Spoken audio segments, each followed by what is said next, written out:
Welcome to our first, and so far only stop in Delaware. And today, let's start with the crown jewel, the Concord Mall.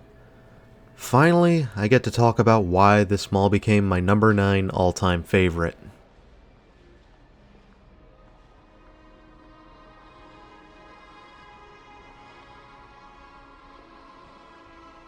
Concord Mall started out in life with another name entirely when it arrived to the drawing board. Originally known as the Devonshire Square Mall, the Concord Mall would open in small stages over the years. Its first anchor would wind up being an Walmart store, which opened in 1965, with the mall following suit in 1968. As the mall gained traction, it would sign on a Pomeroy's as a second anchor in 1971.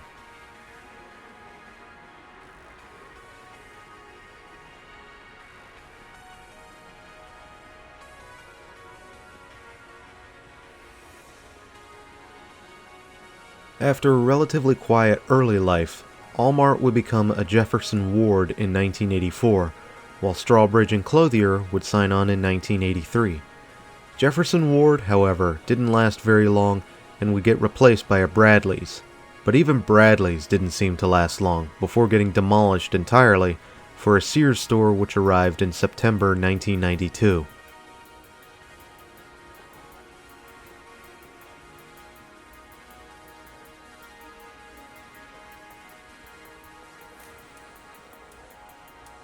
Normally, Pomeroy's would turn into Bon-Ton, but in the case of the Concord Mall, Pomeroy's closed shop entirely in 1986.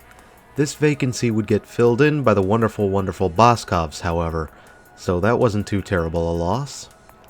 Meanwhile, Strawbridge and Clothier seemed to be doing well enough to warrant a dual anchor setup, with one of the most unique anchor setups I've ever seen, which you might see a little more of in the pictures.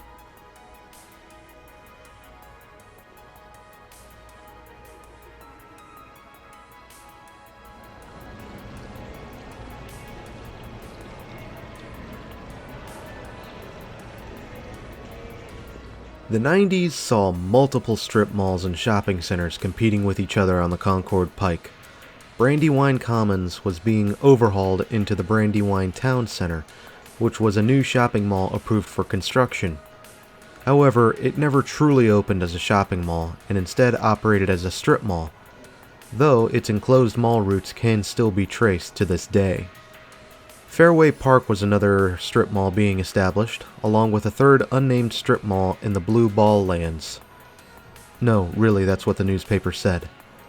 Concord Mall was also undergoing proposals for its own expansion, which, if approved, would have brought in more parking garages, new department stores, and a second floor to the mall. While the parking garages never got approved, nor did the second floor, it does appear that the new department store was approved in the form of Strawbridge's second pad, and the mall did experience a major renovation to update its image, bringing it to the look we have today. And I do believe this is a very good look.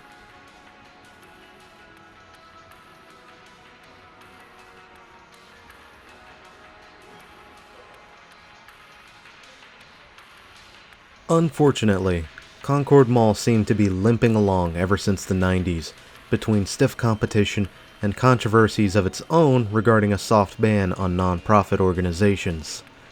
Additionally, it would undergo an ownership change, getting bought out by Allied Properties in 1998. And then in 2005, Federated Department Stores would get a hold of May Department Stores, and this resulted in a massive merger of multiple department store names, Strawbridge and Clothier included, into Macy's stores in 2006. Fortunately, not all of Strawbridge's history is lost, as their seals of approval still remain on multiple stores. Someone should take and preserve that big seal in front of the main store if it ever closes at Concord Mall.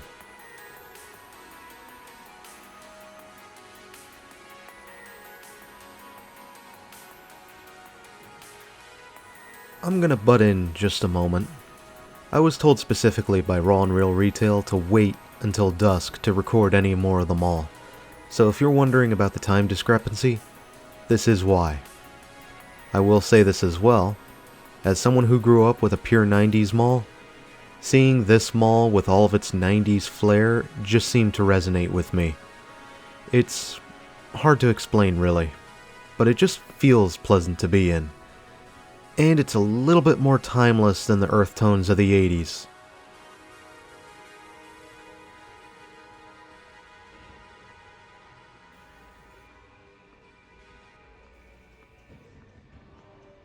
Alright, wrapping things up for a moment.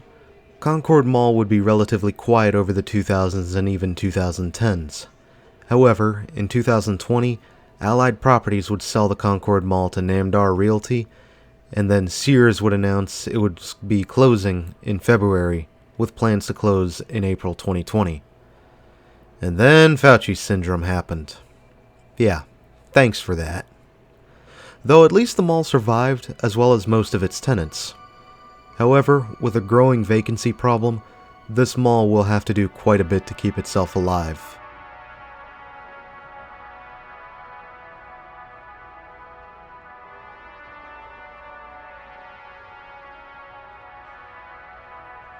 Things unfortunately took a turn for the worse as a fight broke out in the mall, escalating into a shooting which hospitalized one man. While I can't find an official death for this incident, it's nonetheless going to be one that will stain this mall's reputation and likely accelerate its death as your average shopper sees this mall as an unsafe place to be. Hopefully though, I am wrong and this mall can still hold its own as it progresses into the future.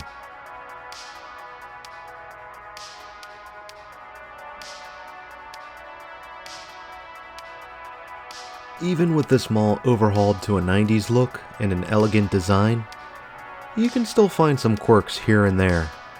That Macy's home store in particular is such a strange setup, with the upper floors overlooking the mall floor below. And it is interesting to see the lighting at play when the sun goes down. Did you notice the blue light in the skylight area?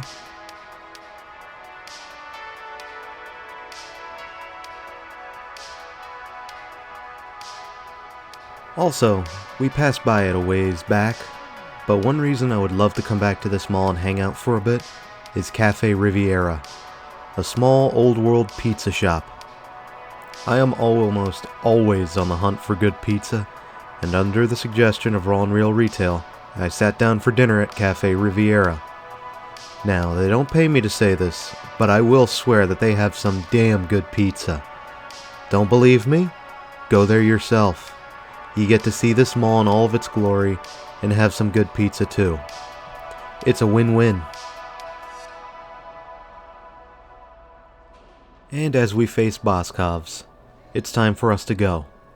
I want to thank you for joining me in the Concord Mall. It's not the biggest mall out there, but man, I like it. This is one of those malls where I just want to come back again. But enough about me. What did you think about the Concord Mall? Did you love it? Did you hate it? Share in the comments below. Thanks for having me, Delaware. And until next time, this is Doomie Grunt wishing you and the Concord Mall farewell and good luck in the raging storm.